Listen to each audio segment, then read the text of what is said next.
Bonjour les petits calamars, bienvenue dans cette nouvelle vidéo. Comme je vous l'avais proposé sur YouTube Community, je vais vous faire une petite critique de Fallen Kingdom 3, de Jurassic World 3, Le Monde d'après, Dominion, que je suis allé voir hier soir à l'UGC de Lille en avant-première. Cette chronique se fera avec spoil, et je vais retirer cette casquette parce qu'elle me sert beaucoup trop et elle me fait des marques sur le crâne et j'ai l'air d'un ballon de basket après. Voilà, c'est dit. Donc il y aura des spoils, je vous préviens tout de suite. Donc si vous ne voulez pas vous faire spoiler, je vais vous faire une critique très rapidement. Jurassic World 3, c'est oubliable. C'est oubliable. C'est pas terrible. C'est vraiment pas terrible. C'est sympa, il y a des bons moments, mais ça vaut pas Fallen Kingdom, et ça vaut pas le 1 en fait. C'est vraiment pas terrible. La conclusion est un peu bâclée en fait, c'est un peu gâché. Il y a des bonnes idées, mais qui sont pas bien abouties, et c'est pas terrible. Voilà. Vous pouvez vous arrêter là. Vous pouvez partir de la vidéo maintenant. Je vais vous aider de mon avis. Vous pouvez partir. Pour ceux qui s'en foutent d'être spoilés, comme dirait le JDG. Fallen Kingdom, c'est pas ouf. En fait, l'histoire reprend, pour vous faire un rapide topo, le film commence là où se termine en fait le prologue. Si vous l'avez pas vu, le prologue, c'est le petit film qui a été diffusé l'été dernier pour mettre en bouche un peu la sortie du film, et qui reprend aussi Battle at Big Rock, sorti en 2019, je crois, ou 2020. C'était pendant le confinement, juste avant le deuxième confinement, je pense, et qui présente en fait ce qui se passe au niveau du monde, c'est-à-dire les dinosaures se sont répandus sur la surface du globe. Alors déjà, j'aimerais comprendre comment de la Californie, 20 dinosaures peuvent se répandre sur le monde entier. Alors après, oui, il y a le pouvoir de la génétique qui s'est répandu, tout ça, mais quand même, quoi, enfin, je veux dire... Bon, pourquoi pas, admettons. Suspension de la crédulité, ok, pourquoi pas. Il y a de très très belles images, on voit le mosasaure, on voit les Parasaurolophus, tout ça. Il y a vraiment, franchement, des concepts assez cool où on voit des Parasaurolophus dans la neige. Il y a de très très belles images, il y a vraiment de très très belles images. Mais après, qu'est-ce que c'est brouillon. Chris Pratt on va faire le tour des acteurs, Chris Pratt est chiant. Et c'est con parce que j'aime bien Chris Pratt, dans les deux premiers films, il est drôle, il est sympa. Là, il est vraiment pas terrible. Et il y a un Deus Ex Machina qui devient vraiment ridicule dans le film. Enfin, je vois ça comme un Deus Ex Machina, c'est dès qu'il y a un dinosaure menaçant, la main. Parce qu'il a dompté des raptors, donc il sait que la main, ça marche. Mais il y a des moments qui sont totalement absurdes, c'est-à-dire que à un moment, bon, je spoil, hein, mais il va se retrouver face à un allosaure et un carnotaure. Qu'est-ce qu'il va faire? Il va pas courir, il va mettre sa main comme ça. Il va mettre les deux mains comme ça pour essayer de... Enfin, je vais mettre comme ça parce que le cadre est petit. Il va les mettre comme ça, avec les bras tendus forcément, pour essayer de calmer les bestioles qui font 8 mètres de haut et qui ont faim. Non, non, c'est pas ouf. Et l'évolution de son personnage est pas terrible.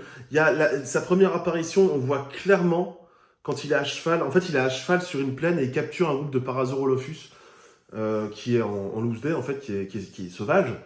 Et lui, en fait, les ramène au DFW, qui est pour ceux qui ont joué à Jurassic World Evolution 2, c'est l'organisme qui se charge de la protection des parcs et des forêts et qui bosse en fait maintenant à protéger les dinosaures. Et donc il les ramène, tout ça, mais déjà la scène, on voit clairement que le mec est à cheval, mais c'est en studio en fait. C'est en studio parce qu'on voit clairement que c'est une machine en fait. Enfin, à moins que je me trompe, mais on voit clairement que c'est une machine qui simule le cheval, et lui il est là comme ça en train de... allez bourricou, allez, et putain, ça fait hyper fake. Et surtout après être sorti de Top Gun 2, que je suis allé voir quelques jours avant, et où tout est fait, genre Tom Cruise il est prêt à mourir pour votre divertissement, et là bon... Enfin, visiblement, Chris Pratt, il est pas foutu de faire une journée à cheval. Bon, peut-être que je me trompe. Peut-être qu'il y a un making-of, effectivement, mais en tout cas, c'est super mal fait. Je trouvais ça super mal fait. Donc voilà, c'est que mon avis après. L'évolution de son personnage est nulle. Sa relation avec Blue c'est brouillon. Enfin, c'est pas brouillon, c'est juste, ça tourne en rond, quoi. Parce que Blue, elle redevient sauvage à chaque fin de Jurassic World, donc là, elle est sauvage, mais elle habite à côté de chez lui, elle est potentiellement dangereuse, mais ils habitent quand même là-bas. Donc ils sont quand même ok avec le fait qu'il y a un raptor sauvage et son petit, qui n'est plus très docile et qui peut les attaquer. Et il y a une scène qui est ouf d'ailleurs, enfin je vous en parlerai après, de cette scène, Je vais parler des autres personnages. Claire Deering, pour moi, Claire Deering devrait être en prison. Parce que, si vous vous en souvenez, en premier Jurassic World, c'est elle qui a refusé de fermer l'île et de l'évacuer. Normalement, dans ces cas, tu pars un peu en prison, tu as un procès. Tu passes un peu de temps quand même avec les autorités judiciaires. C'est pas son cas. Un peu, bon, ça reste un film après. Mais bon. Le personnage est, bon voilà, l'amoureuse de Chris Pratt, elle le suit dans toutes ses aventures. Il y a la gamine Charlotte Lockwood, qui est une capricieuse de ouf, mais qui mérite des coups de poing dans la gueule, mais vraiment. Il y a le retour de la Sainte Trinité, Ellie Sattler, Ian Malcolm et Alan Grant. Ça fait plaisir à voir, évidemment, c'est le côté Memo Berries. Tu te souviens, Jeff Goldblum? C'est exactement ça. Et surtout, alors petit détail qui est assez amusant, c'est que Ellie Sattler, sur le premier plan du film, regardez bien quand vous irez voir le film, sur la première apparition, elle porte exactement le même top, les mêmes couleurs qu'elle avait dans Jurassic Park, c'est-à-dire la chemise pliée comme ça, là, en machin, je sais pas comment ça s'appelle, et avec une sorte de top bleu, en fait, mais avec des couleurs un peu plus nuancées, mais c'est exactement la même chose. Donc voilà, il y a du fan service de ouf, évidemment. Mais globalement, je vais pas vous faire tous les personnages, mais il y a Omar Sy qui revient pour être ultra cringe, parce que Omar Sy, je suis désolé, c'est pas un bon acteur, et quand il parle en français, il est pas terrible, et quand il joue en anglais, c'est encore pire, il est vraiment pas bon, quoi. Il est vraiment pas bon. Non, le film aurait pu avancer sans lui, quoi. C'est un peu nul. Qu'est-ce qu'il y a d'autre? Ouais, je vous dis, je suis sorti du film, j'étais super déçu. Parce que au final, le film, c'est qu'une présentation de boss, de jeux vidéo, en fait. Là, on arrive dans cette séquence-là, c'est la séquence de... J'ai vu, en fait, le film, je suis un peu confus, je suis désolé, mais parce que j'ai plein d'idées qui se mélangent, on en a parlé avec les amis hier. En fait, le film, à un moment, il prend une tournure James Bondesque, Mission Impossible-esque. Mais de ouf, tout le passage à Malte, c'est du Mission Impossible. C'est de la poursuite à moto, c'est bien fait, mais avec des raptors, avec des atrociraptors qui les poursuivent, mais c'est pas ouf, quoi. On se dit, ouais... Je sais pas... Enfin... J'ai passé un bon moment devant, mais c'était cringe par moment. Le méchant, putain, le méchant... Clairement, le méchant habite en fait, dans une réserve en Italie. C'est Cupertino d'Apple. C'est Cupertino. Et le méchant, c'est Dodson. Dodson qui apparaît dans le premier film, le mec qui donne la mallette dans le premier Jurassic Park à Nedry, avec la fameuse bonbonne de Barbasol. C'est ce même personnage, en fait. C'est officiel, c'est le même. Sauf que le gars, ça fait 30 ans, enfin, ça fait 28 ans que le film est sorti, donc évidemment, il a un peu vieilli. Et le gars ressemble trait pour trait à Tim Cook, et c'est le PDG de l'entreprise. Donc ça fait vraiment le genre Tim Cook qui serait Apple qui serait reconverti en un mélange de Tesla Apple qui aurait fusionné pour faire de la génétique. Et donc le gars il se dit ouais, je vais faire un sanctuaire avec tous les animaux machin, ils sont contrôlés avec des puces. En fait c'est n'importe quoi. C'est n'importe quoi. Et il n'y a pas de sentiment de mise en danger en fait qu'on a parfois dans les autres films parce qu'il y a des gens qui meurent, il y a des méchants et des protagonistes qui meurent. Là il y a personne qui meurt en fait. Il y a personne qui meurt. Et c'est un peu loupé. On est sorti du film, on s'est regardé avec mes amis. Et ma pote Marine, que je salue, m'a dit ouais, le premier truc qu'elle a dit quand la lumière s'est rallumée, elle m'a regardé, elle a fait. Et c'est ça en fait. Je suis hyper mitigé en fait. Je suis hyper mitigé parce que j'avais adoré le 2, parce que le 2 déconstruisait certaines choses. Il y avait des moments de bravoure. On détruit les îles, un nouvel hybride, le potentiel de destruction du pouvoir génétique est balancé sur le monde entier. Là, le thème est survolé de A à Z, enfin survolé vraiment avec une légèreté absolue. Il y a juste un truc que j'ai bien aimé dans le film, c'est à un moment, Ellie Sattler et Alan Grant vont voir Jeff Goldblum et ils disent ah, le mec c'est la merde et tout.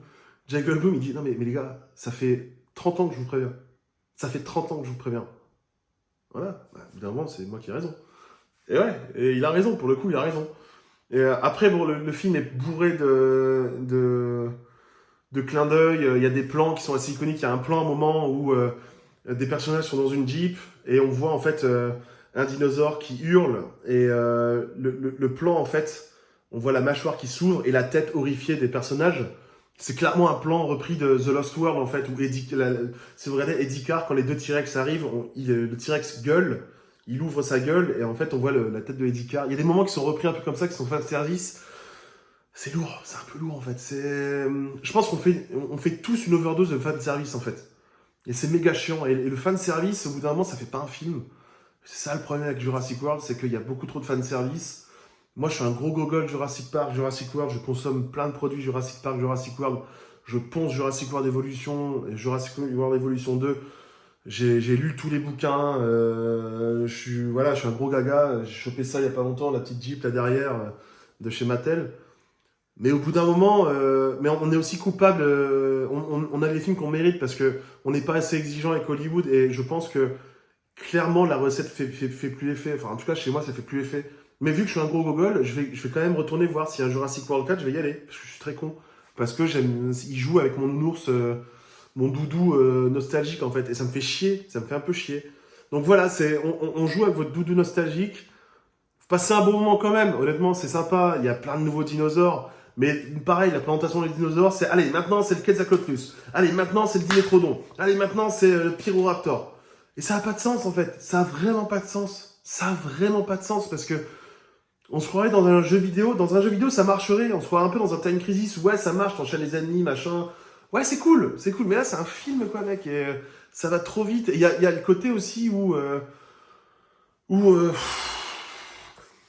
c'est un truc que je reproche dans les Jurassic Park où ça marche une fois, deux fois, mais quand, par exemple, un dinosaure s'en prend à des PNJ, enfin, des personnages qui sont pas importants, il est super rapide, il va tous les bouffer, machin. Mais quand il s'en prend à un protagoniste, et vous regardez dans tous les Jurassic World, il est méga lent. Alors que le mec est derrière le canapé, l'Indoraptor, le Indominus Rex, ou là, le Giganotosaurus, ils prennent un temps fou à... Qu'est-ce qui se passe ici? Je sais qu'il y a quelqu'un, je pourrais le surprendre en 2-2 et le baiser comme je veux. Je vais quand même y aller mollo, quand même. Je vais leur laisser le temps de... Je suis pas sûr qu'il y ait quelqu'un. On a l'impression que les dinosaures se disent ça, en fait. Et c'est pas très... Moi, je suis là, j'ai envie de dire, mais putain, mec, mais c'est une machine à tuer, le truc, il hésite. Bon, voilà. Après, les scènes d'action sont cool, et je vous dis, moi, j'étais très content de voir le Dimétrodon. Je me dis, ah, putain, enfin, le Dimétrodon fait son entrée, parce que oui, on a tous connu le jouet du Dimétrodon, enfin, pour les plus vieux d'entre nous, de Jurassic Park, qu'on a tous eu à Noël, mais... Bon, c'est un passage très rapide. Après, il y a une bonne symbiose quand même.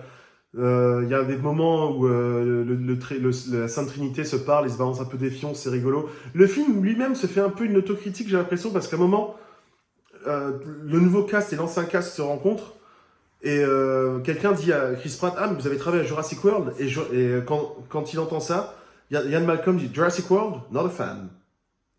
J'ai, oh. Je sais pas si c'est un message un peu implicite ou quoi que ce soit, ou je sais pas, on le saura peut-être jamais. Mais bon voilà, je vais pas faire une vidéo qui va traîner, mais c'est très décevant, c'est décevant, on passe quand même un bon moment, mais il n'y a pas de prise de risque, c'est du Memo Berries, on vous torche le cul avec votre nostalgie, et c'est agréable quand même, parce que bah, c'est du dinosaure porn, on voit...